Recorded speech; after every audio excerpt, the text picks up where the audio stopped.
Welcome back to another edition of the Be Forever Cool podcast. My name is Rex45, and we have Luis Ortega, VP of Development from Dainese, back on the show. What's going on, man? How you doing this morning? Hey, how you doing today?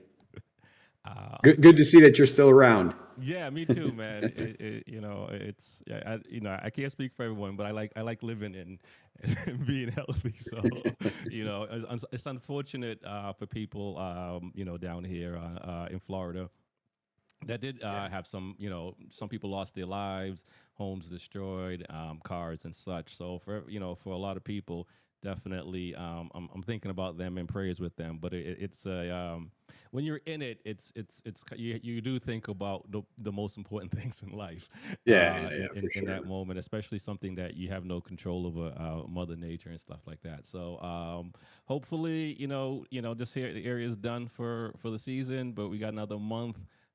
So we'll see how it goes, man. So how things been with Dainese and all that fun stuff.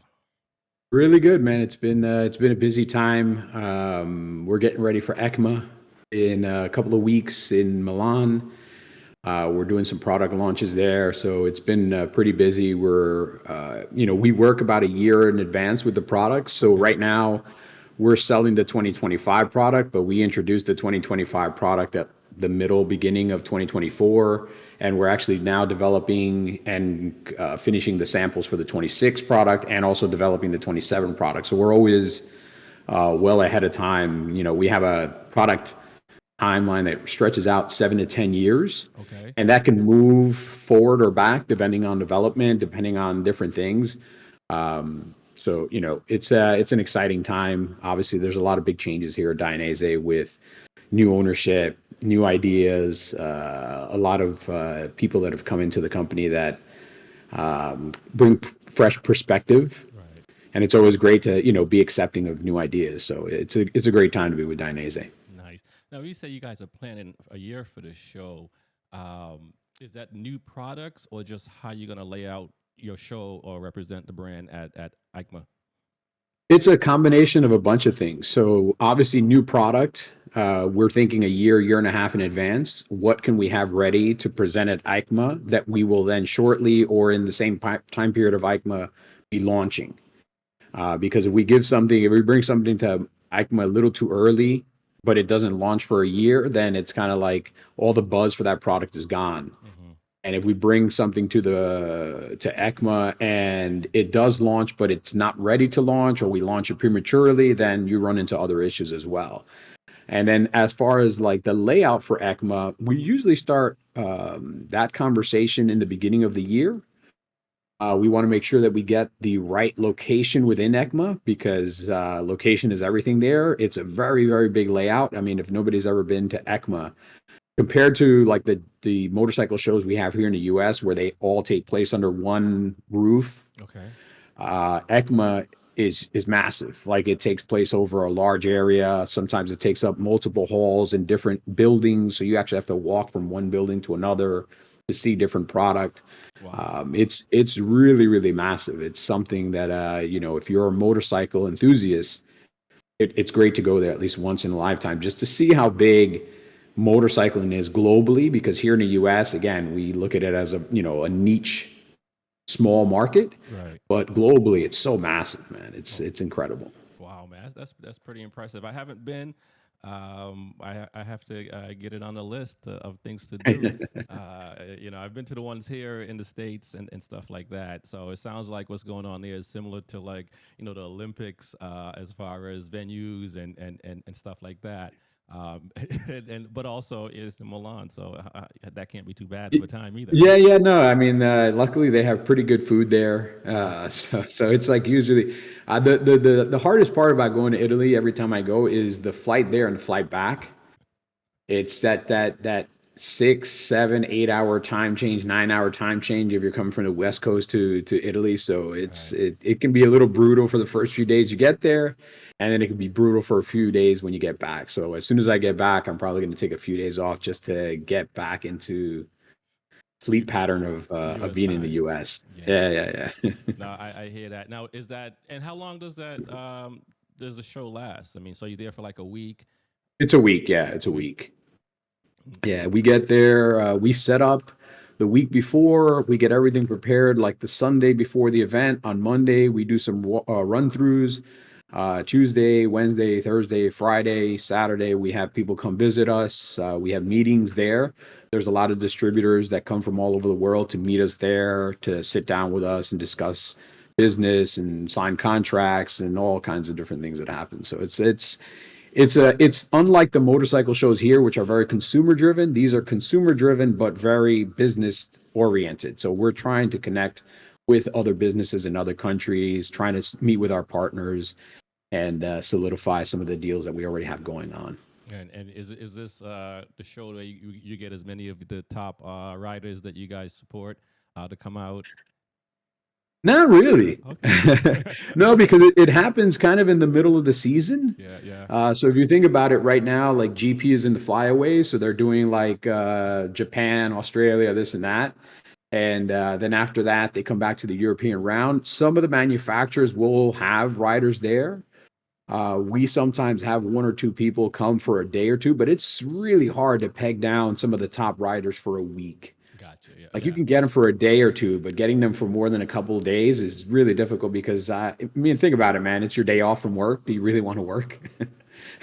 Does it really work? It's work, man. You'll be surprised. I mean, you think that these racers just show up and they kind of like put on their leathers. Like it's a really long day, man. When you sign with a factory team, for instance, Right. Ducati or Honda, any of the factory teams in the contract, they literally build in hours that you owe them in PR. So at every event, Thursday night, you have to be open for PR. Friday morning, you do your races. After you're done with your practices, PR.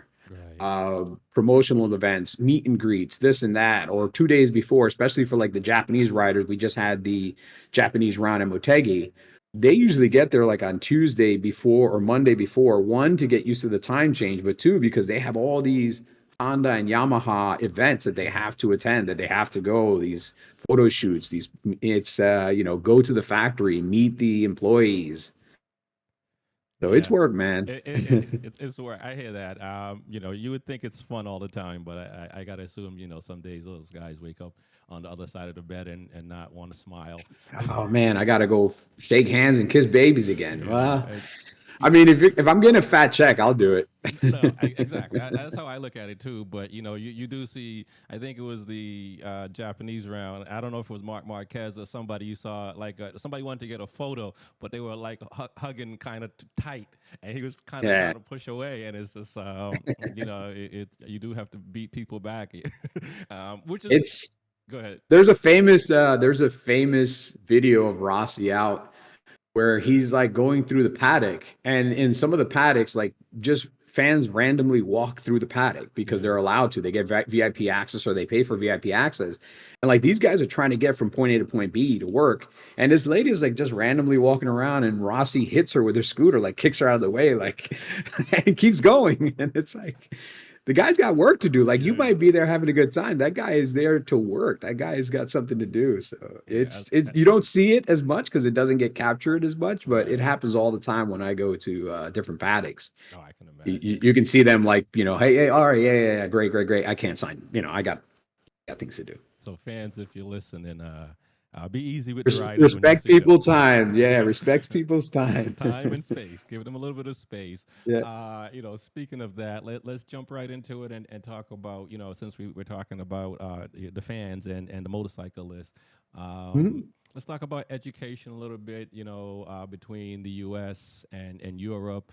It Mhm. seems like, it's interesting. I had Track Stars on an episode, and we were talking about track days and how important it is to go and all this stuff. And someone in the comment was just essentially saying we're force feeding like the track is perfect and all this, and determined like to say like the street is the best way to be. So I know the education in the U.S. For different folks is all over the place, but it seems Yeah. like in Europe it's more organized. People are following the rules. I wouldn't say 100%, but a lot better than we are in the U.S.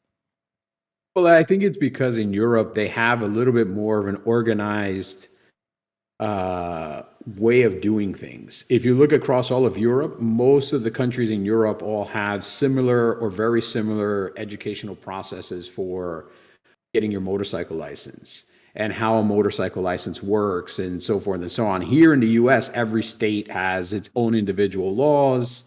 Some states don't require helmets, other states require helmets. Like, so here, there's no real federal mandate or federal guidance when it comes to motorcycling.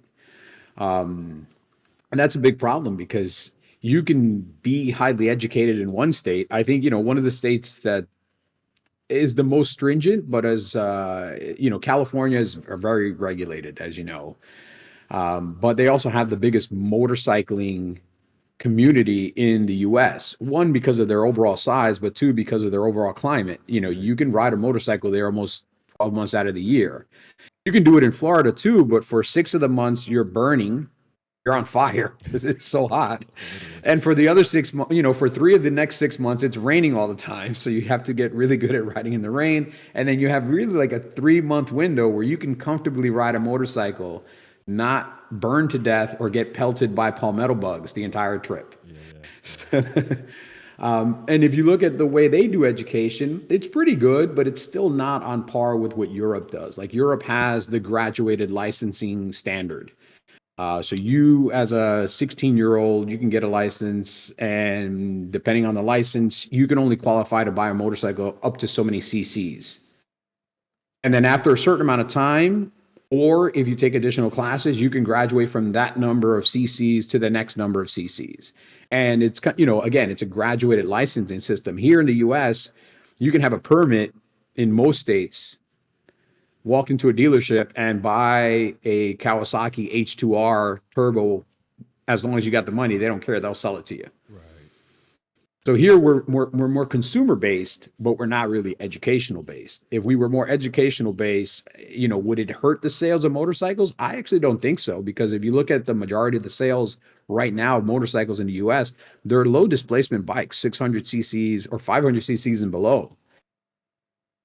So, we're already kind of seeing that the opportunity is there to change or better educate these new riders. Right.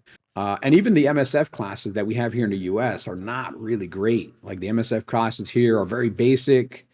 They just teach you enough to learn how to use the motorcycle, but they don't teach you anything really that's going to help you. They kind of give you the first step, and then they expect you to go and practice on your own. Right. Now, you talked about federal level, the state level, and dealers, right? And also the consumer as well. They're Yep. responsible. At the end of the day, you're responsible to know as much information as possible. But we think with our hearts, and we forget about to read the fine print. At the moment, do you think that the feds should try to do something as far as making get federal rules in place for all the states, which will obviously on one hand make it easier for the states to deal with it because they can just say it's the Fed rules. Do you think dealers should be a little bit more responsible and not sell a new rider a H2? And again, as a consumer, you should know better, but Yeah. Well, I would never regulate dealers to what they can sell, and I never would regulate consumers to what they can buy. right, If you really want to buy something, nobody should tell you you can't buy it unless it's something that's absolutely illegal. If it's something that's 100% illegal, then yeah, you shouldn't be able to buy it. But if it's something that's legal, if it's something that's available to you, that it's easy to obtain, and so like you should be able to buy it. right, Consumers should educate themselves because they should know that a dealer is not looking out for your best interest. A dealer is looking to sell motorcycles, and there's nothing against that because that's literally what they are. They are motorcycle sales shop. So if somebody walks in and, hey, I want to buy a motorcycle, one of the first questions they ask you is, what are you looking at? Well, I want a sport bike. The next question they ask you is not what you know, is how much do you have to spend? Because if you've got 30 grand, I'm going to sell you this Ducati V4S. pretty much. You're 17 years old, never ridden a motorcycle in your life, but here's a 220 horsepower motorcycle. Have at it. Right.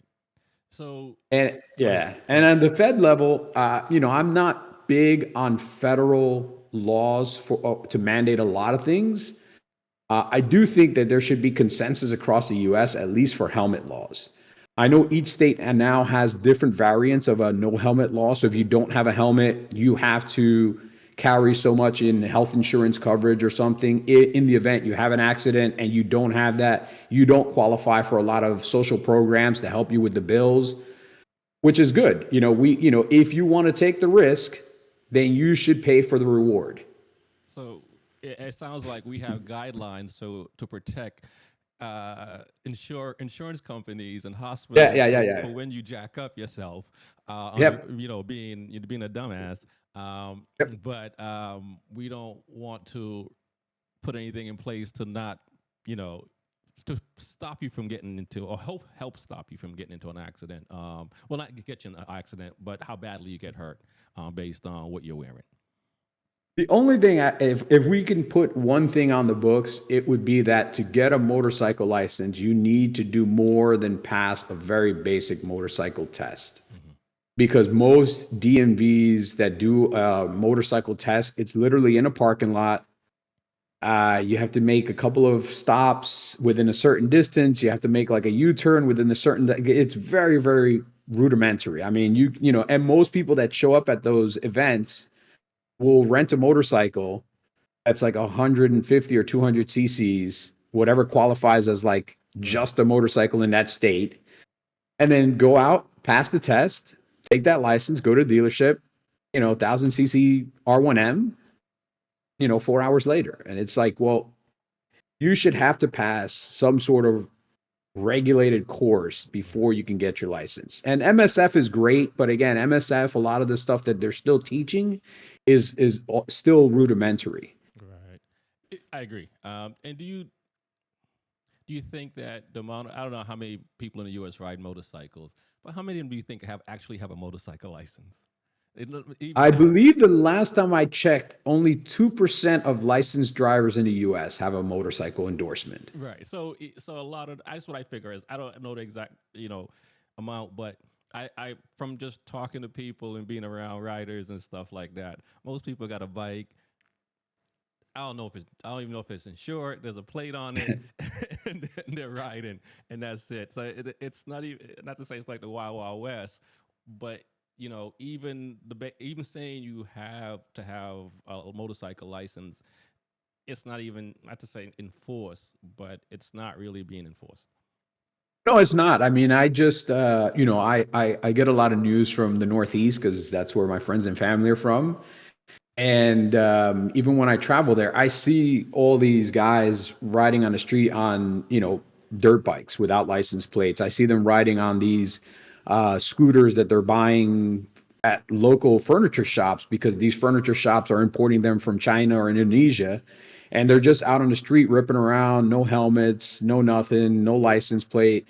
And, I would just send something about a kid that got killed on one of these scooters. He was zipping through in the nighttime. Somebody pulled out of a driveway or a parking lot, and the kid hit the front of the car. His passenger got pretty jacked up. The kid actually died.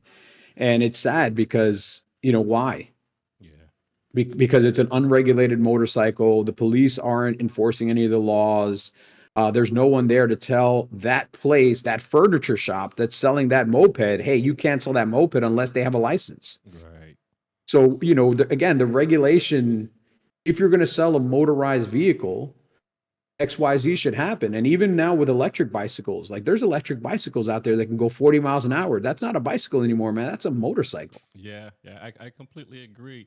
And yeah, and so it's how do we reach folks in the U.S. to kind motorcyclists or even people who just are interested in safety? How do we convince them that an organization need to happen to kind of get everybody to come together to just kind of make it safer for everyone because there's like the kids in the city that don't have access to a track close by or a truck or anything to get there.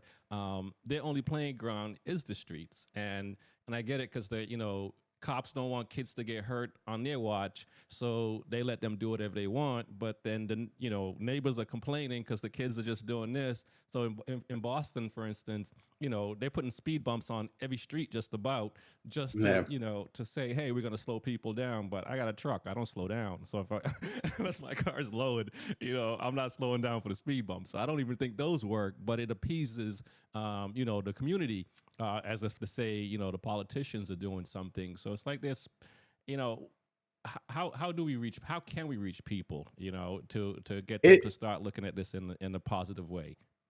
it has to be a multi-tier attack, and it has to start with what you just said right there, the community.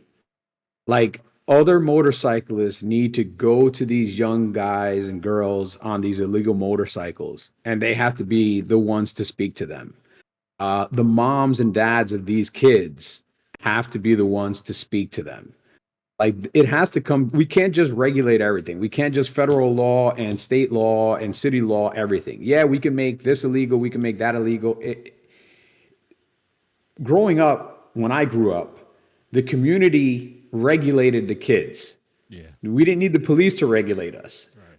If we stepped out of line and our neighbor brought us home to our parents, that was all the regulation we needed. We weren't doing that again. And No. that's what we need. Like, we need motorcyclists to speak to these young men and women and kind of teach them the way. And then, eventually there's going to be, unfortunately, it's going to happen. Eventually, there's going to be laws put in place. There's going to be more regulation. There's going to be more restriction. And the more restriction that there is, there's not necessarily going to be a decrease in what's happening. It's just going to be more regulation to be able to ticket you, to fine you, to confiscate your motorcycle, to do this and that. And then that's going to affect the people that are out there legally doing it as well. Because anytime you have more regulation, that's more regulation that can be abused. Oh That's yeah. more reason to pull you over. Right. For That's sure. more. So, we really need to work as a community from the inside out, and don't wait for the government to mandate it to us. I know plenty of guys that ride illegally, and I tell them all the time, look, if you're going to do it, nobody can stop you. You're an adult. At least put a helmet on. At least put a jacket on. Put gloves on. Right. Do this, do that. Hey, do you have? I like the time of year that annoys me most in the U.S. is from January or from February to about June or July. I call that GoFundMe season, because that's when all the guys and girls that don't have insurance buy motorcycles or go ride motorcycles without medical insurance, without this and that, get into an accident, get hurt, and then put up a GoFundMe page because, hey, I've got $150,000 in medical bills now. You should have thought about that before you bought the motorcycle. Make sure you have insurance in place, because you're getting into an inherently dangerous sport. Right. You aren't necessarily going to be good at that sport. And if you yourself know that you're going to be reckless, then make sure that you, as a husband or a wife, have things in place to take care of your family in the event something happens to you. Like, your friends aren't your GoFundMe. We're not your insurance.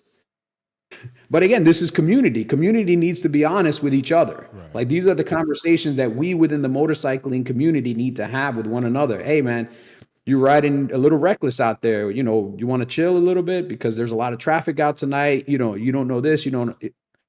Like, we need to regulate each other. And at the end of the day, when you get on the bike and you put your hand on the throttle, you're putting your own destiny in your hands. You're the one in control. And if you decide to act up, then you're gonna pay the consequences if the consequences come looking for payment. I know. I'll give one piece of advice my buddy told me: before you do anything, just look around. Look Yeah. around first, because that could save you a lot. Um, so let's talk about, or I don't know if you can talk to this in Europe. How did they roll out their policy to get where it is right now? And was there pushback in the beginning? Is there pushback from the community now saying, why do I have to do all this? Especially if you grew up on the track per se as a young child, and at 15 you can ride 1,000, but now you got to go get a 400cc license. How did Europe convince everybody that wearing I mean the weather I think does it a little bit, wearing two-piece suits and gear and Yeah. everything. I mean, Europe does it in a couple of different ways. I mean, there's always anytime there's legislation, no matter where it is around the world, there's always pushback. Nobody's like, "Oh man, that new law, I love it." Nobody's ever said that. There's Unless always it's going to be some discord. yeah, you're absolutely right.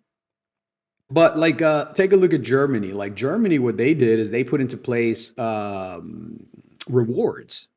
So you go through this licensing tier. Every time you go up in a tier, your insurance fluctuates based on how your driving record and what you have. Right.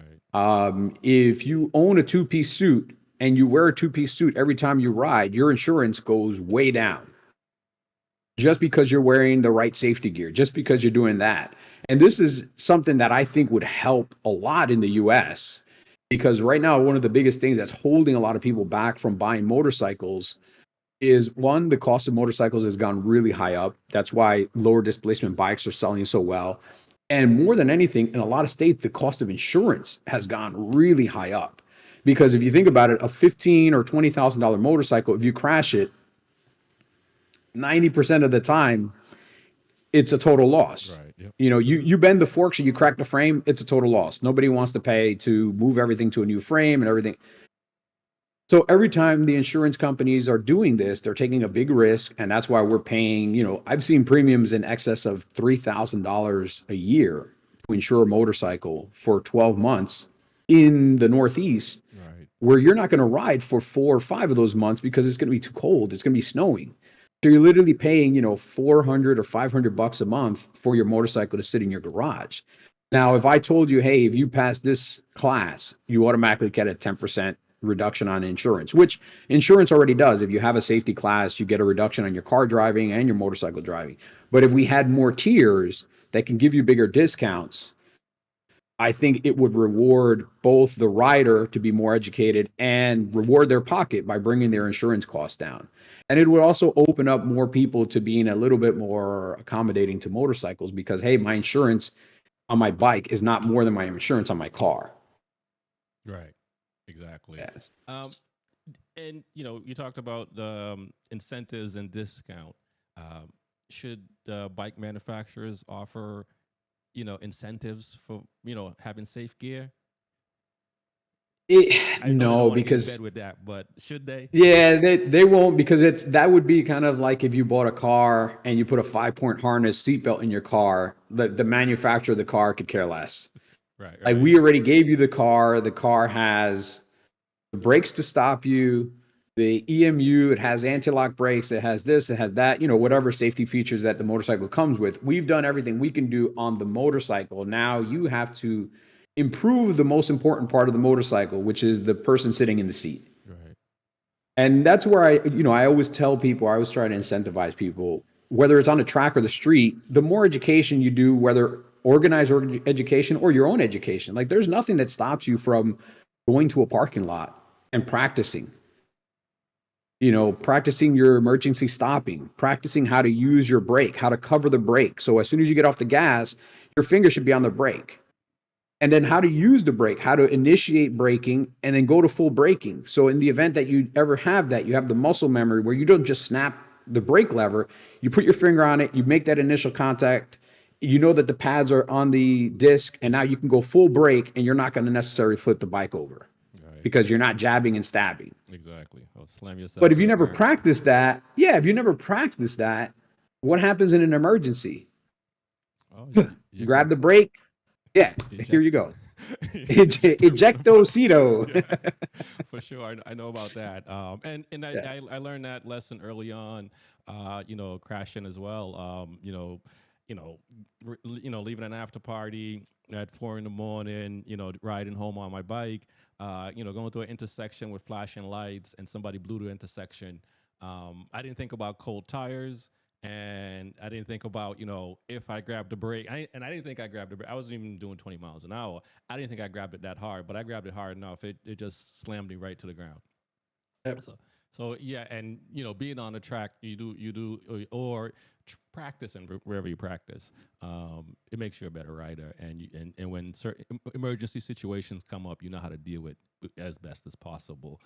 Yeah. Um, yeah. So So yeah, for the street, that's what that's what I think. I think at the end of the day, each person really needs to take responsibility for their education, and either whether it's organized or not organized, go out and practice in more controlled conditions in a big parking lot or something like that. Practice some skills that will and can help you dramatically. If you look at what we do with like the champ school, we do parking lot drills, okay. and these are low speed drills, but they set uh, the foundation for what you're going to learn later on. And that's all you need is a very, very good foundation. Once you have a good foundation and you build on those skills, you build a much better house. If you have a very weak foundation, everything that you learn after that weak foundation is going to crumble because you didn't have the right information to begin with. Right. Um, our community. I guess this is hopefully this will help it because it sounds like a lot more as you're saying, riders and people in the community needs to bring safety, make safety a bigger part of it, not just to get together and to ride in and stuff like that. Because we see on social media with all of the folks that are getting bikes to vlog and to video and do things, and everybody got their throttle pin, doing a buck 80 on the highway and stuff like that. And some people like seeing that. Some people are big fans of. I mean, we're all big fans of speed.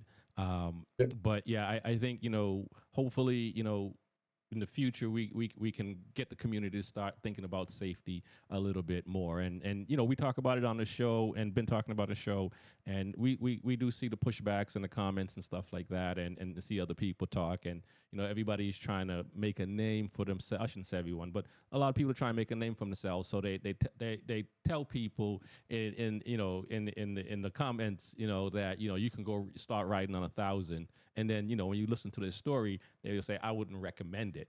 But it's like, well, why even say it? Why even have that tagline up? It's just like, don't put it in someone's head, because they might not listen to the whole story. It's almost like Yeah. CNN and these big outlet that give you a sound bite, and then when you listen to the whole thing, you're like, oh really, that's all that was. um let's I mean, go. yeah, the community has a weird thing. I mean, obviously adrenaline is a hell of a drug. Mm-hmm. I mean, we're in motorcycling because of the adrenaline. Let's be honest. I mean, I still remember the very first time I got off a motorcycle, my hands were shaking, and I couldn't understand why. And I'm like, that's the drug. That's the adrenaline. That's what makes me want to get back on a motorcycle every time. But we should be honest with each other. We should talk to each other, and don't be preachy. Don't preachy is never going to be good. But just suggest to people, hey, you know what, man, you really should wear a helmet. Have try this, try, like it's very difficult because this is a very centralist sport. Mm-hmm. Everyone is in their own little bubble, in their own motorcycle. They're on their bike. They want to experience what they want to experience.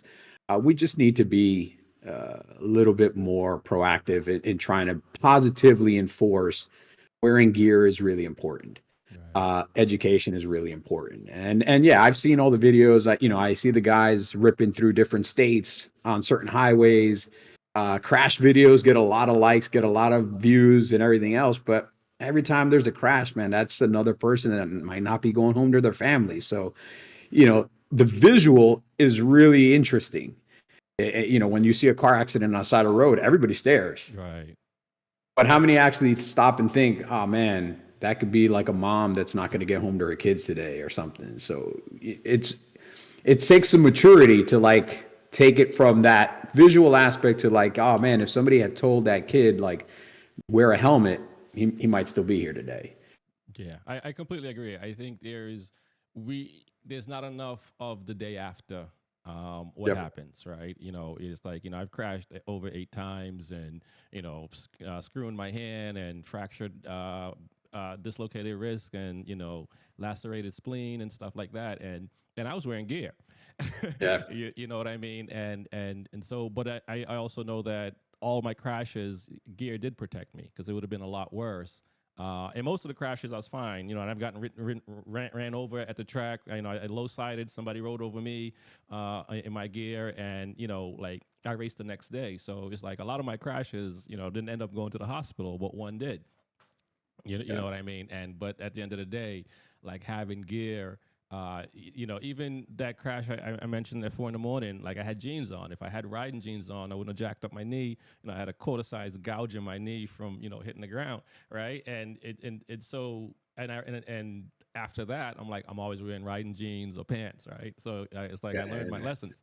So for me, I know it's easy enough for me to wear gear all the time, even down here in Florida, sweating and all that stuff, because I think of you know, if I go down, what could happen? I already know what could happen if I go down without any gear on. So it's like, when I see people not even just like without gloves, it's just kind of Yeah. like, man, it feels weird, like even when I go to tech on my bike, it's like not having gloves on feel weird. So Yeah.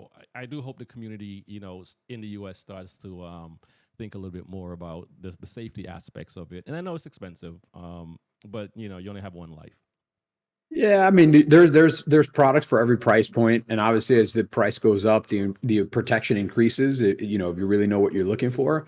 But same thing with any other sport that you do. If you cry once, buy once. Yeah. If you buy the right product the first time, yeah, it's probably going to hurt your pocket. But if you buy the right product, that product should last you a significant amount of time. I completely agree. And as we're talking about products, let's talk about helmets and where they are today, and as far as safety and innovation and stuff like that, and how do you see it coming in the future? We're gonna hit a button and the helmet just surrounds our head. What's tech No, looking no, like? the nanotech technology is not quite there just yet. All right, at least you're working on Um, it. yeah, somewhere, yeah. No, helmet technology is actually right now uh, as far as it can be for the moment. I mean, there are a lot of things right now that are being developed by different companies that are being looked at as possible future enhancements to motorcycle helmets. The last big motorcycle helmet innovation was getting better aerodynamics in motorcycle helmets. For years, I mean, I want to say up until like the mid 2000s, the idea that the best helmet is a perfectly round helmet, because when it hits the ground, it starts to roll, it skids, like that's the awry mentality, is the round helmet is the best helmet in the world. And in some cases, yeah, it is. There's less sharp corners and things like that. But then people started putting these helmets more and more in wind tunnels and started to realize, like, this might be great when it hits the ground, but on the motorcycle, it's actually not effective because round is a horrible shape in a wind tunnel. Mm, You get a lot of buffeting. You can't build the back pressure behind the helmet, or the negative pressure behind the helmet to actually pull air through the helmet. Like, as people started actually putting helmets into wind tunnels, they started to realize, oh, we need to change these helmets a little bit, because round is actually a great shape, but it's not functionally great for what it's going to be used for. right. And that's where AGV took a big leap when they made the first pista for Valentino Rossi. Hmm. Like, Valentino Rossi was out in the pista for about a year and a half, 2 years before we actually introduced the product to the market. Oh, wow. And everybody was looking at this new helmet, because before, when AGV was owned by the previous company, they kind of followed that round is better mentality. They had some plastic pieces on the top to make it look cool, and they had some plastic pieces in the back, but they really hadn't perfected aerodynamics. And with the Pista, like, it kind of really brought aerodynamics to the front, because it was an aerodynamic helmet. Its Hmm. main purpose was racing, had the biggest eye port that they could possibly put on a helmet without structurally making the helmet structurally unsound. Obviously, they use carbon fiber for the strength. And now, if you look at all the racers, even Arai, they still have a round helmet, but now they put this plastic thing in the back for aerodynamics. Why? Because they finally admitted round is great for crashing, not so great for riding. So that was the last big innovation. There's a lot of companies that have introduced gimmicky things within the EPS. Hmm. And the EPS, I think, is the place where there's still more innovation to be had. Over the years, they went from single density EPSs to dual density EPSs to three, four, five density EPSs, multi-piece EPSs, Now, which is the what's styrofoam inside the oh, yep, helmet. yep, yep. And so that's how you manage the impact energy. And so by using different densities in different areas, you can have the helmet perform a little bit better in a crash. The last big innovation was during ECE 2206. There was a company, MIPS. They're still around. MIPS makes an internal piece that kind of helps the helmet rotate without rotating the head. So Okay. it can take into account rotational force. The only problem is it adds more space in the helmet because you have to put MIPS inside of it. So there's a little bit more volume, there's a little bit more weight. And a lot of companies figured out how to make MIPS work, that rotational force, without using MIPS. So like the way we do it is we have a multi-density EPS, Mm-hmm. and the multi-density EPS can actually slightly rotate in a crash to take into account that rotational force without having to add that extra piece of MIPS in there. And a lot of the top companies have done that. Ourselves, Shoei and Arai all have helmets that can pass EC 2206 with the rotational force without the need for MIPS, because we want to still keep the size of the helmet small. We don't Right. want to increase the volume. There's some helmets out there right now that are just massive. If you look at them in person, it's like, wow, this is a huge, huge helmet. Yeah. Wow. And now for development, how much input do you guys get from riders? Is it certain riders? Do you guys? Is there like a test rider for helmet? How does the development work as far as when you're trying to say, riders may be complaining about, "Oh, after a certain amount of time my neck is hurting or anything like that." We use a couple of test riders. We try not to use the MotoGP or their very visible guys until we have a product that we're happy with. Okay. So, but we have other factory test riders that we use to test a lot of the products, because factory test riders do a lot of laps, they get a lot more input and so forth. Even with the current generation of suits that we have out now, we had factory test riders testing those suits before we put them on MotoGP guys, just because we want to make sure that they're working the way they should work. Mm-hmm. And then once we put it on the MotoGP guys, we get that last 10, 20% of information, and then we evolve that into a consumer product. But it's a very long time to get the right information. But we have some people out there now in different iterations of like a pista Mm-hmm. that we might introduce in the next 5 years. We have people out there with the current iteration of the pista, but with different pieces on it, to see if we can get a little bit more aerodynamics, a little bit more airflow. We're always looking for that, couple of tenths, man. It's Always chasing. the pursuit of speed, man, never ends. No, it does not. And it's amazing how many of us love speed, regardless if it's you're on a motor, in a boat, in the air. It doesn't matter. It's something about it that it brings a certain kind of feeling that you can't duplicate anywhere else. Talking about test riders and stuff like that. How does influences in today's market come into play with any designs, and maybe even do they any influences coming in and say, hey, I have this idea for a helmet. You guys are saying, okay, well, listen. Or how does that how is today influences and developing product work these days? I think a lot of influencers are pretty good at promoting products, but most of them have no idea what they're promoting. Okay. I think a 100%. lot of I think a lot of the influencers out there, because again, influencers are one of two. They're either paid or non-paid. If they're non-paid, they're more than happy to get free product and promote it and, whatever. If they're paid, they only want your product and will only promote it if they're getting a check. Okay. Oh, okay. And there's a lot of companies out there that are using influencers to peddle garbage. In the past, I want to say 3 to 4 years or 5 years, there's been a couple of helmet manufacturers that have popped up, Mm-hmm. and they're paying everybody to wear their products. They're paying everybody to They're paying for everybody's influence. And then you see, if you start really diving into some of the products and you start going on Reddit threads and everything about people that have bought that product, you start to see the real value in that product is not there. The product is really bad. The product falls apart. The product is not safe. I mean, there's thousands of pictures at this point of some helmets that have broken in half, have failed in crashes, and so forth and so on. But the influencers keep peddling the products because those manufacturers keep sending them a check for 500, 600, 5,000, $10,000. If I'm getting 10,000 or 5,000 bucks a month to peddle something and I'm an influencer, do I really care if it's safe or it's not safe? No, I'm getting a check. So we actually, we do work with some influencers, but we work with influencers that kind of hold our values Mm-hmm.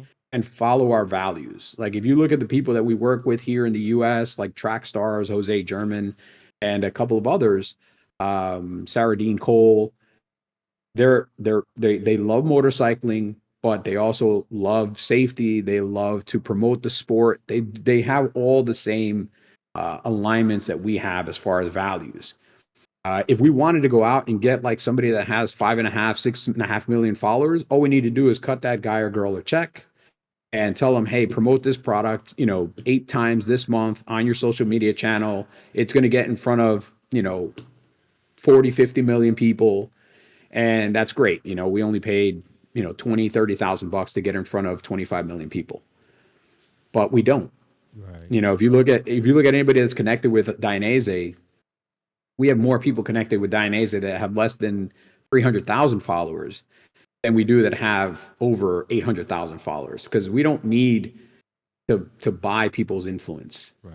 And we don't, because once you buy influence, you're losing credibility. Like there's a couple of editors right now, like actual motorcycle editors, that are doing what's called paid tutorials.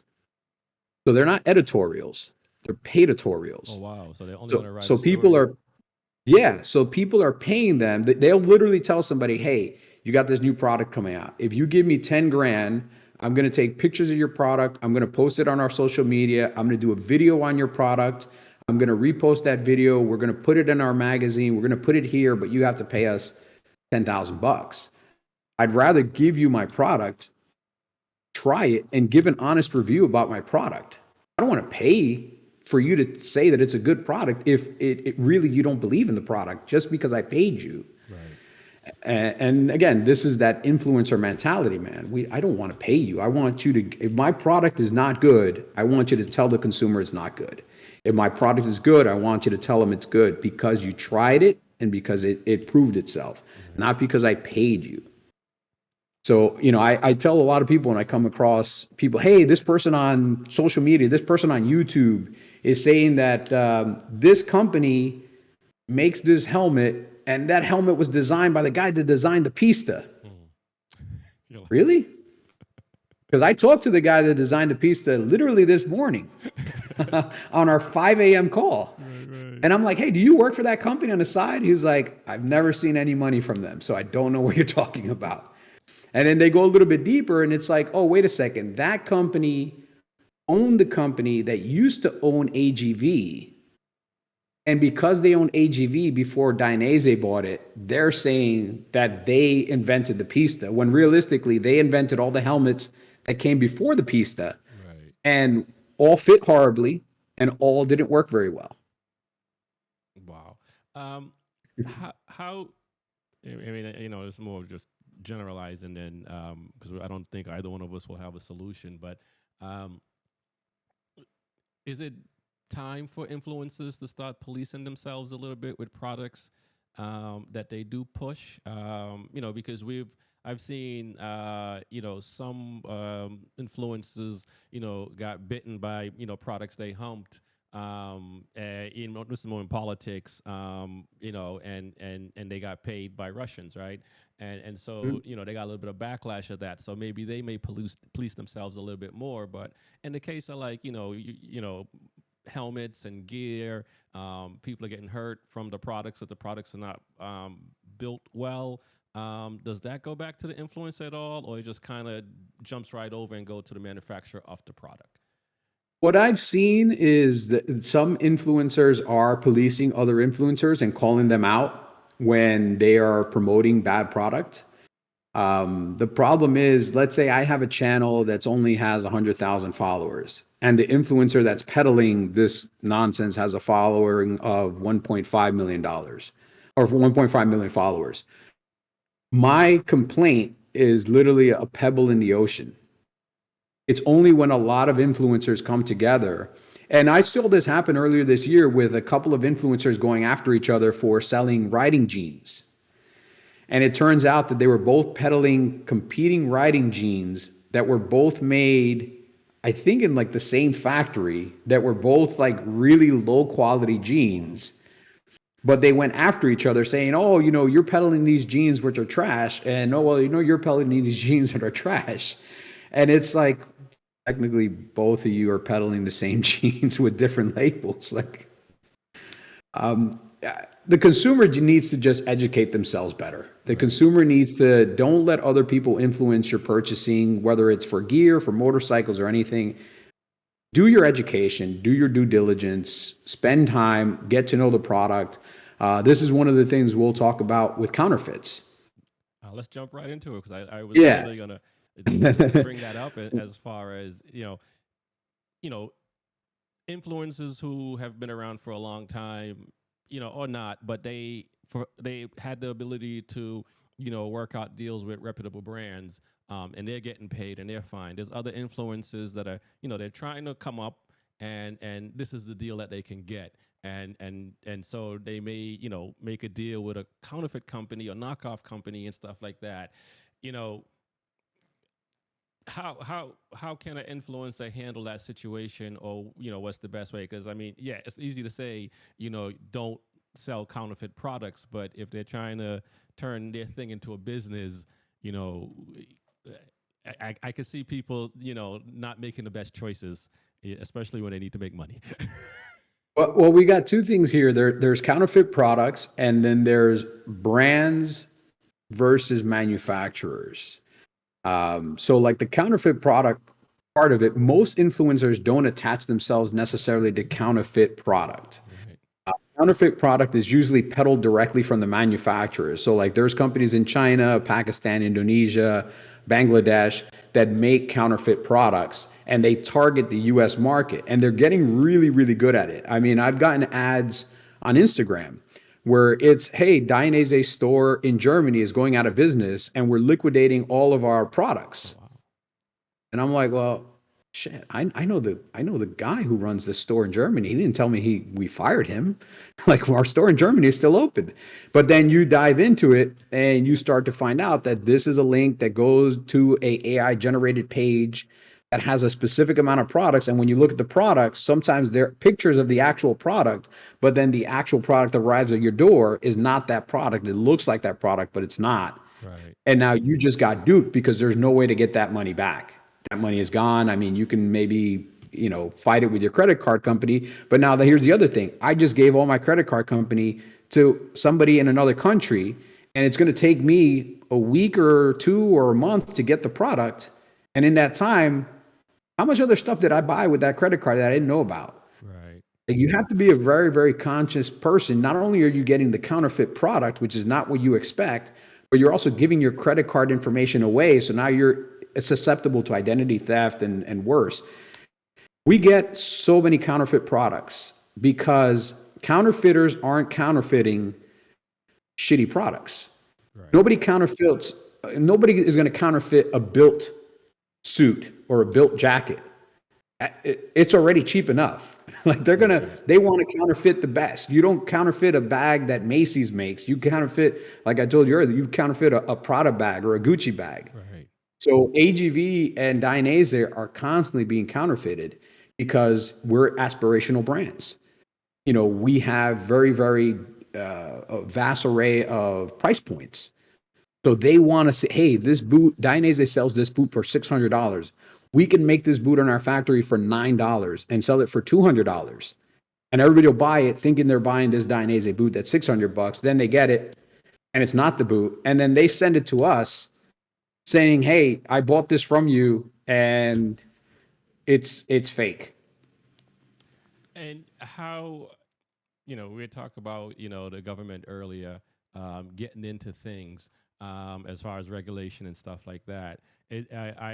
From our last conversation, you guys have a gang of attorneys, to fight your battle. Do you ever think about working with governments and, to kind of, you know, try to squash it a little bit, the I counterfeiting? mean, we're always working with like the local government where we file the lawsuits and stuff like that to try to get them accountable. The problem is you can't really do much to companies that are in other countries. You can't do much to companies that are producing items in China. You can't do much to companies that are producing items in Pakistan or Bangladesh. All you can do is kind of keep tearing down their websites, making their URLs void, reporting them. Like it's just, it's whack-a-mole. You just whack the mole and you wait for it to pop up again somewhere else and you whack it. There's really very little. I mean, the consumers drive the demand. So if they see that, consumers are buying piece to helmets for $200, and they're buying, they're selling 1,000 of these $200 piece to helmet that they're making for maybe $11. Right. They're going to keep making them, and they're going to keep trying to sell them. And the biggest, I think, you can correct me if I'm wrong. I assume at that cost, these helmets aren't very safe, or the gear Oh is no! very safe either. So, If I fell off this chair with that helmet, I'd probably be dead. Because we um, get a lot of these products sent to us by the consumers complaining that we sold them counterfeit products because I bought it from the link that said the Dainese store went out of business. It's like you right. didn't buy from us. None of our Dainese stores are out of business.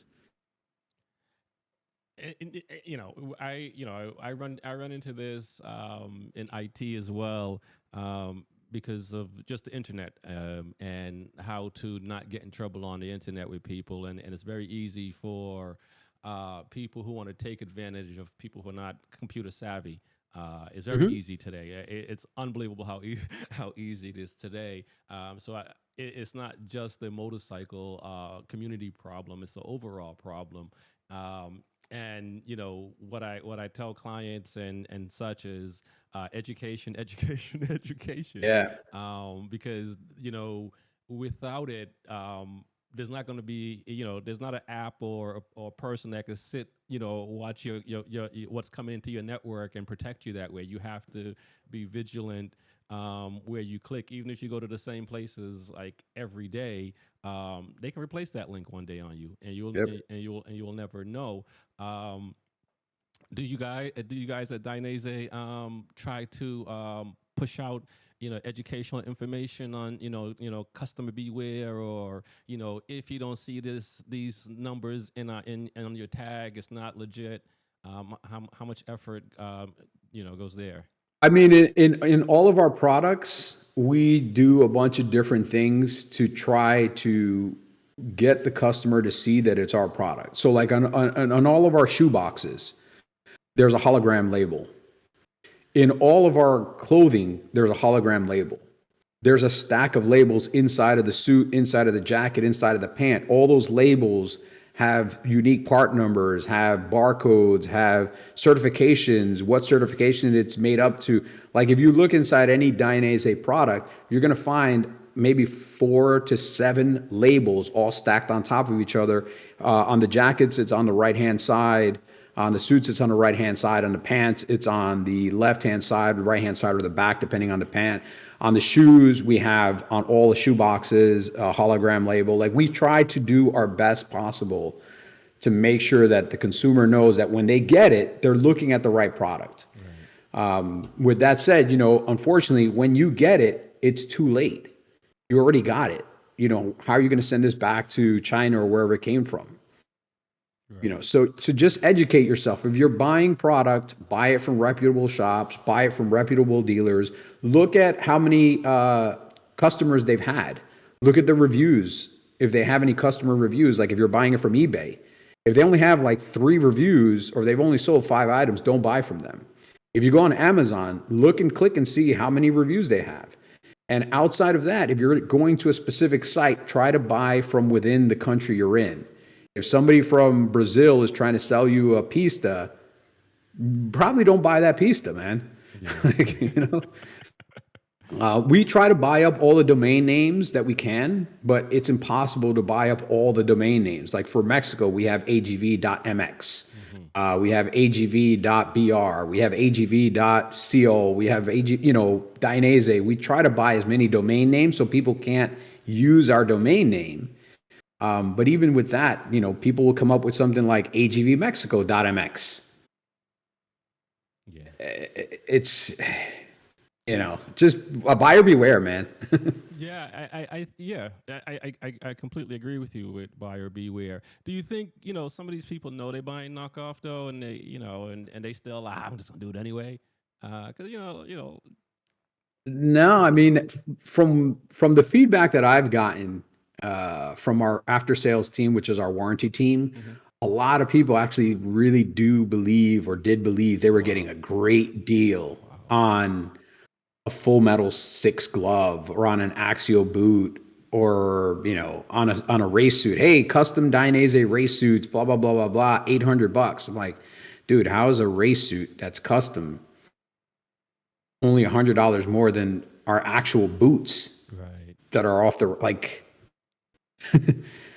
our boot has carbon fiber in it. How is that boot being sold for $180? Like the carbon fiber is more than $180 in the boot itself. Like it's Okay, wow.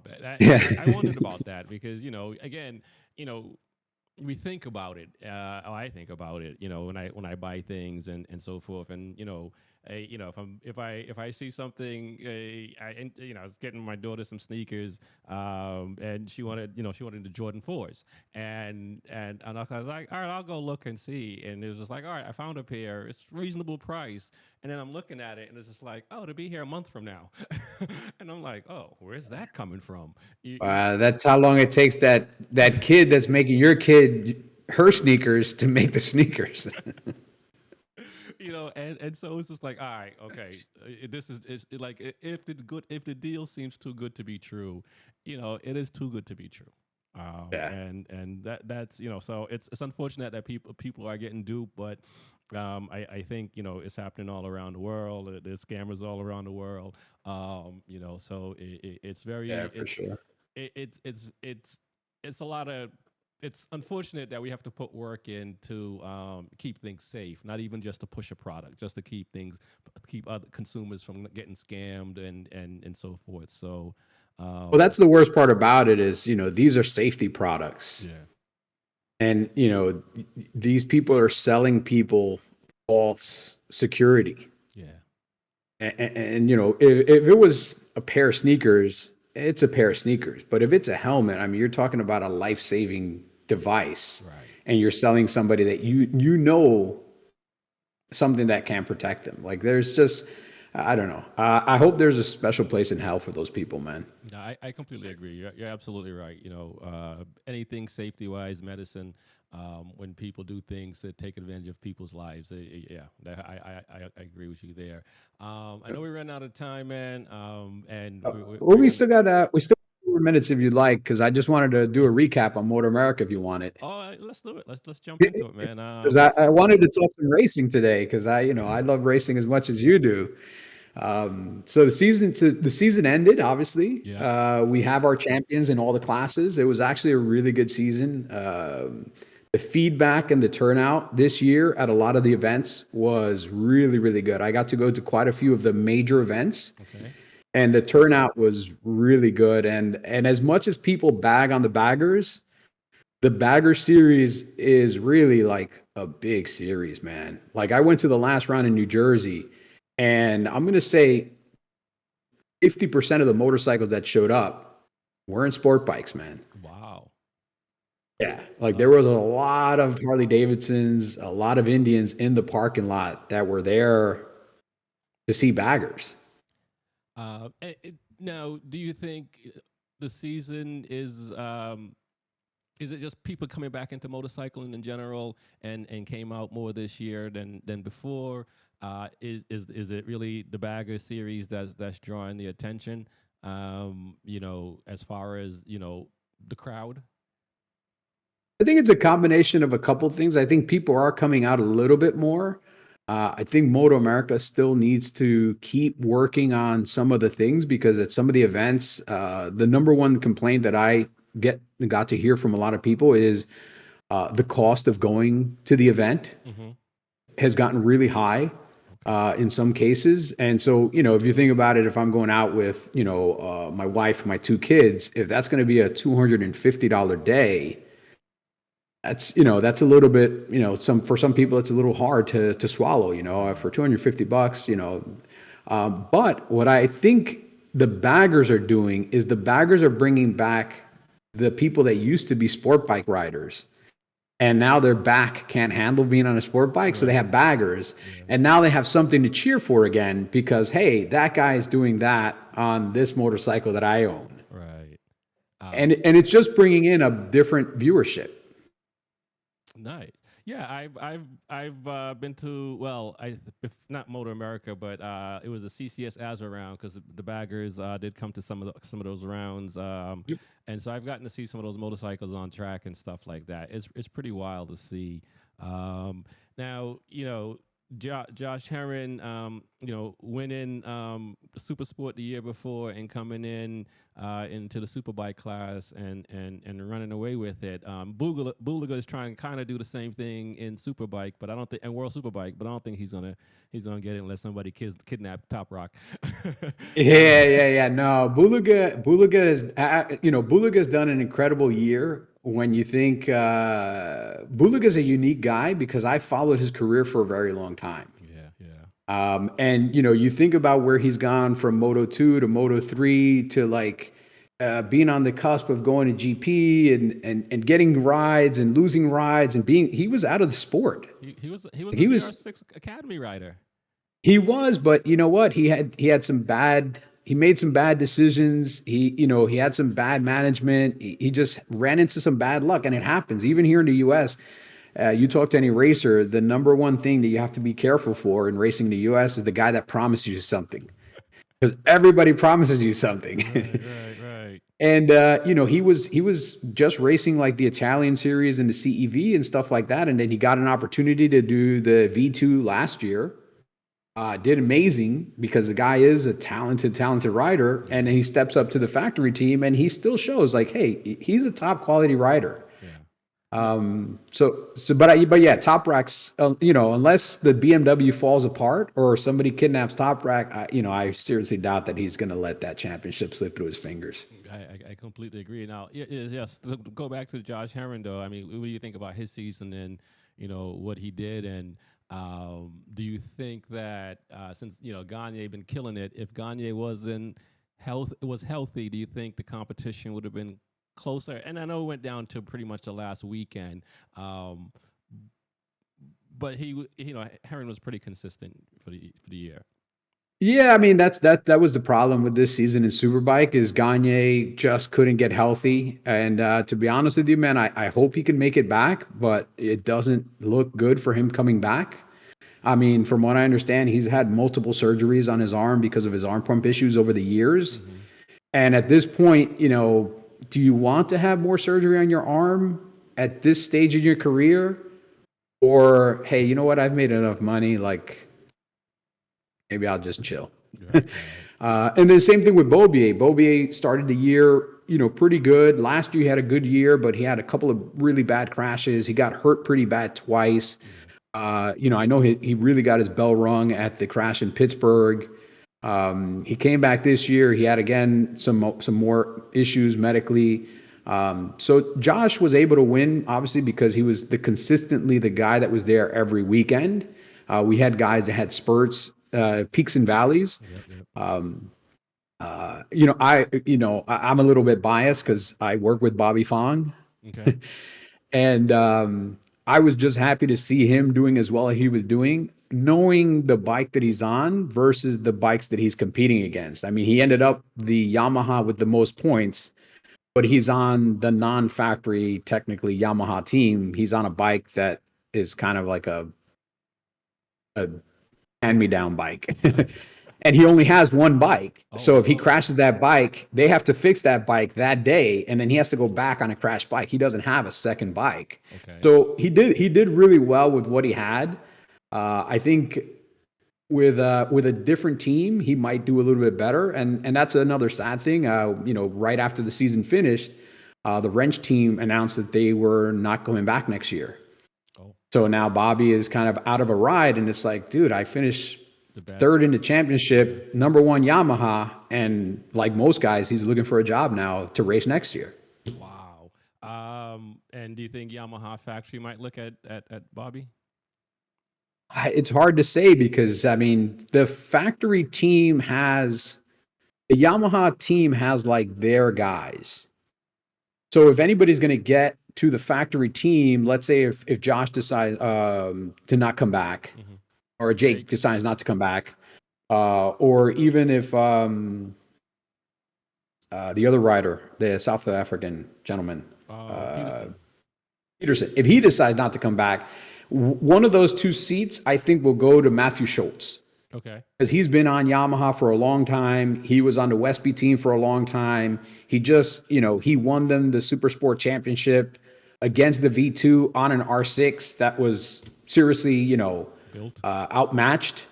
It was built to the teeth, but it has to be built to the teeth, and so I think if anybody will get a factory ride, it'll probably be him first. I'll be surprised if it's something that Bobby gets offered. Okay.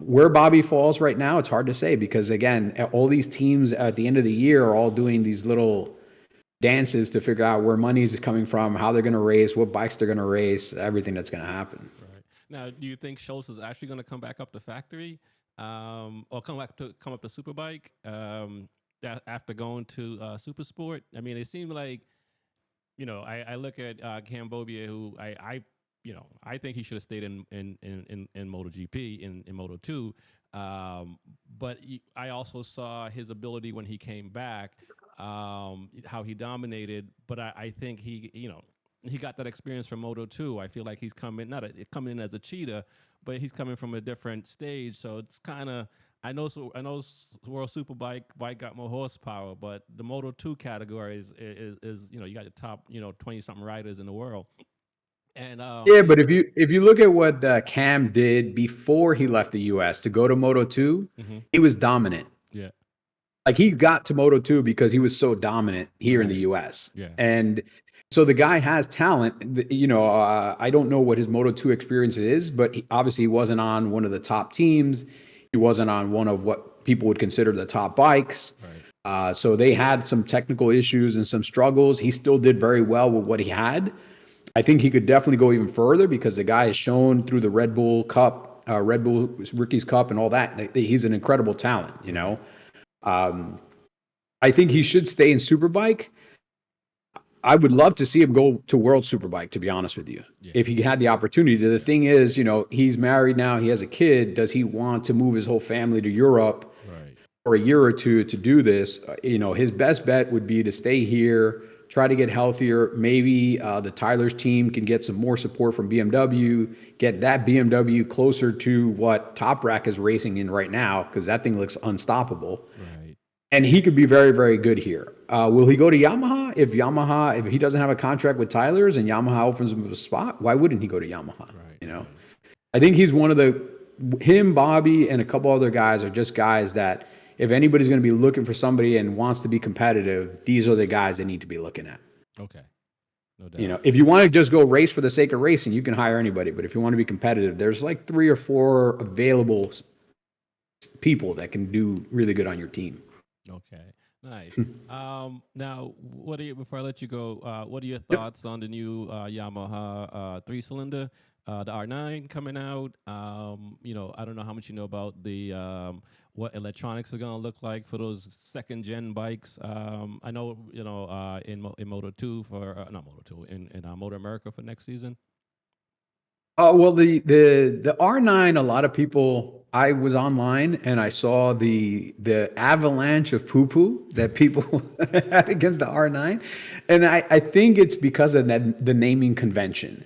like Yamaha uses this naming convention where, the R6, the R7, the R3, and every time the number goes up, people think it's going to exponentially get better. Got The you. R7 is not better than the R6. So people poo-pooed on the R7, but the R7 was never meant to be better than the R6. It was really meant to compete with, like, the twins class. Right. So it probably should have been an R5. It should have been an R5, or don't call it that. Call it the R medium or something. Like when you make the number higher than the previous number, it automatically puts into people, oh, bigger's better. Right, right. It's like, but if it's bigger, it also needs to be significantly bigger. So everybody's like, oh, the R9, if the R1 makes 200 something horsepower, then the R9 should make 900, or 90% of what the R1 makes. And it's not realistic. It's a 3-cylinder motor. It's built to make more torque as well as make equal horsepower. And that's kind of what they did. I mean, if you look at the specs, if you just step back from all the numbers, it's making the same horsepower, more or less, than a stock R6 makes, but it's making significantly more torque. Okay. So So go ahead. it's going to work differently, but if the R6 is competitive as it is now with less torque, this bike should be just as competitive, or if not more so, with more torque. The only problem that I see is because the horsepower is still below what the V2 is, they're going to have to do the same thing to the R9 that they did to the R6. They're going to have to build the hell out of that motor. So the motor might cost anywhere between $20,000 to $30,000 a motor. And then you're going to have to rebuild that motor every so many weekends, which is going to cost you another, $1,500 to $2,500 to rebuild every so many weekends. So then the cost of racing that bike becomes exponentially very big. Right. Whereas the V2 Ducati, you pretty much race the motor that comes with the bike, and you just fix the electronics a little bit, tune it, do this and that. But you pretty much racing a stock bike against a have to be built to the moon bike. And that's where I think a lot of the consumers and the pundits online, the professional motorcycle keyboard racers. I like that. Put that on a t-shirt. That's where they kind of like, oh, well, it's not as powerful as the V2. And I do think also the V2 needs to be detuned a little bit to stay in that class. Yes. Because it is a rocket ship. The only race this year that Schultz really walked away with was like 1 or 2 races. Everybody else, he was there, but the cost of ownership to make a Yamaha competitive against a stock V2 makes it really difficult for people to race a Yamaha. Right. Now, do you think that they're going to have an SP version and maybe that might have 15 more horsepower on it? I mean, who knows what Yamaha does? That's the only thing I can think of. Like, maybe they'll do an SP version and it'd be I like think 130 something. I think with a good tune, with some, a different exhaust and so forth, and a good tune, I mean, you could probably squeeze another 10 to 15 horsepower out of the bike without actually having go into the motor. And then once you go into the motor, then you really can get even more horsepower out of the motor. Because remember, they're making a consumer bike. They have to work within this framework of 800 some odd cc's. It's pretty much an MT09 motor put into a more race chassis. With the electronics do look really good though. Like, it comes stock with a lot of good electronic features. And I think it'll be a great bike for those that want to go race something other than the R6. Right.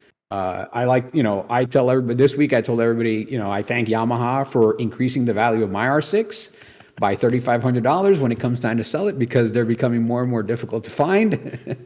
And the resale value of mine went up now because so many people think that the R9 is not a good replacement, but it's actually it's going to be a very competitive replacement for the R6. Yeah, I think so too. I have a R6 as well, and I think for daily riding and having the 3-cylinder engine is going to be much better. You can have a little bit more fun, light to light, than waiting for the R6 to scream up. so yeah. I think normal driving to be pretty good, and we'll see on race tracks, on the pro tracks, but club racing, small tracks, we see it with the Triumphs, what they do, now with guys that ride the Triumph. So, I think it's going to be similar with guys coming coming off the apex or coming out of the corner and being able I, to drive more. I think people are going to be. I think people are going to be surprised how competitive the R6, the R9 is going to be at the start of the season. I know a couple of people that have been testing that bike, and it has some work to do, but all of them say that the bike has a lot of promise to be a very, very good replacement for the R6. Like Yamaha is not going to come to the market with something that's not competitive at all. Right. That's what the Yamaha and MotoGP for to Yeah. be not competitive at all. I completely agree. I think Yamaha have an idea what they're doing, and I think they see where MV and Ducati is gone and Triumph's gone, and they're late to the game, but at least they have the right engine because the triple. I haven't ridden the R9s. I've ridden more Triumphs, but I am a big fan of the triples. Yep. No, it'll be another good year next year. There's going to be a lot of changes in some of the classes. We have that new Kramer class that's starting next year. I wish those guys a ton of luck. I definitely want to see more competitive racing from younger kids, just to keep building the talent, to keep the cost down, to make it more accessible to more people. It's one of the main things that I love about looking at the Junior Cup now is seeing all the different faces that are racing in that series, because I really want the sport to grow, and the sport will only grow if we can see more different faces racing. It can't just be the same group all the time, and I see it now. I see like boys, girls, every color in the rainbow, like they're all racing, and it's like when I go through the paddock now, I have this smile on my face because it's like, you know, that kid looks like me, or that kid looks like me. So like when I bring my nephews and my nieces, and they can talk in Spanish to one of the racers there, or I have friends of mine from the Northeast that they have their kids riding. And I'm like, I remember when I first met them 20 years ago, and in the paddock, like we were the only Hispanic and African American in the entire paddock. And now it's like, dude, there's so many of us here, Yeah, and I completely agree. I mean, I started in 2013 going to racetracks, and the last few years, I've seen a lot more people that look like me and you, yeah, for, yeah, for yeah. for sure at the racetrack and doing track days and stuff like that. And I have always said on the show and to people that until my buddy told me about going to the track, I didn't even think that's something you could do. So there's a lot of people out there still don't realize, hey, you can take your bike to the track, and it's not because they don't want to, they just don't know that's an option. Yeah. Yeah, no, it's again, this goes back to like the community of motorcycling, yourself and other people that have a voice or that can go out there and speak to other people and encourage them to try something. Hey, instead of doing what you're doing here, bring it to the racetrack for a day. You know, test yourself, really test yourself. Come here, a controlled environment. You can go as fast as you comfortably feel going, and then from there you can continue to go faster. Um, Anything we can do to bring more people into the sport, but then once they're in the sport, expose them to everything the sport has to offer. I have friends that never did an ADV ride. Wow. Like they never went off road. They Yeah. only rode street bikes. And then we went to an event in that left out of Nevada. It was a 7-day ADV event, and they all came back and bought adventure touring bikes because now they're like, dude, we're adventure touring people. I'm like, all right, cool. So now they drive up to like New York State, and they do all these fire trails, and they do all these roads, and they do all this stuff. And it's, again, man, the more you allow yourself to be exposed to, Hmm. you'll find that there's so much more fun stuff here in our community, in our two-wheel community. No doubt. I'll say three-wheel community, but Can-Am people, like, I'll wave to you, but it is what it is. I'll wave to you. Yeah, yeah. Maybe one day I'm I sure might. you're having fun. Yeah, yeah. one day I might be on a three-wheeler myself if I can't hold the bike up. Exactly. That's So why I don't want. That's why I don't want to talk bad about I it. know. Just in case I end up in a three wheeler, I'm like, God Because damn, I gotta eat. I need to be on a bike moving. So if that's all I can do, I'm doing it. So I ain't mad at people Yeah, who do it because not I assume they just not comfortable holding the bigger bikes up, and I think that's they ride the three wheelers. So I'm yeah, glad yeah. that No, it's there. I have a bunch of friends that have Can-Am spiders, and they all say the same thing. Like, they love motorcycles, but they don't feel confident in themselves being on a motorcycle. So this gives them the ability to have the feeling of being on a motorcycle, but it within their feeling of protection, which Right. is great. Yeah. Like you're doing something. At least you're doing something, and you do get some of that feeling, the wind in your face, like the rush of the acceleration. You have something different. You're doing something unique that other people aren't doing. So it's cool. All right, man. Awesome. It was nice having you on today. And we'll continue to spread the love of this motorcycle community and to get, hopefully continue to get more people to come out, buying gear, buying bikes and just coming to the racetrack. Because, it's I've fought like I'd mentioned before. It's like the motorcycle industry in the US took a hit. And Yep. just being there though, it's like I shouldn't say everybody should grow up on the racetrack, but like it's such a wonderful experience most of the times that Yeah. it's like to get there and just to take it in just for even I've had people just come for one weekend and they love it. You know what I mean? And again, they've never been to a racetrack before, and they came out to Daytona, and it was bike week, and everything is going on, and it's like they're taking all this in, and it's always nice to see.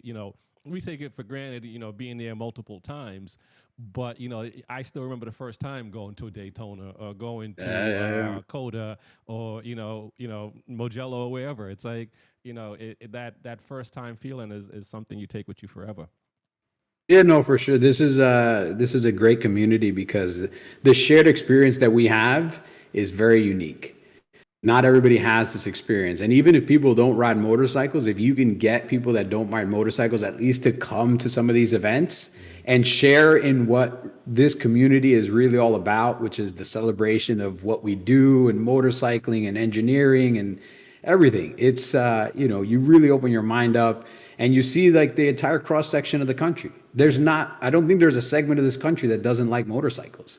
I No completely matter where agree. you're from, people love motorcycles. Yeah, They're cool. Like they're just fucking cool, man. I completely agree. But Go ahead. we'll have another chat soon. The next chat we'll schedule it at some time, but we could have another chat. Maybe the next time we'll talk about some of the projects we have going on here at Dainese that hopefully by then will be public, Okay. and we can kind of dive into some of these new products that are going to be introduced during EICMA. All right, no doubt, man. Let's definitely do it. I can't wait. All Louis right, Ortega from Dainese. take care. Take care. Peace.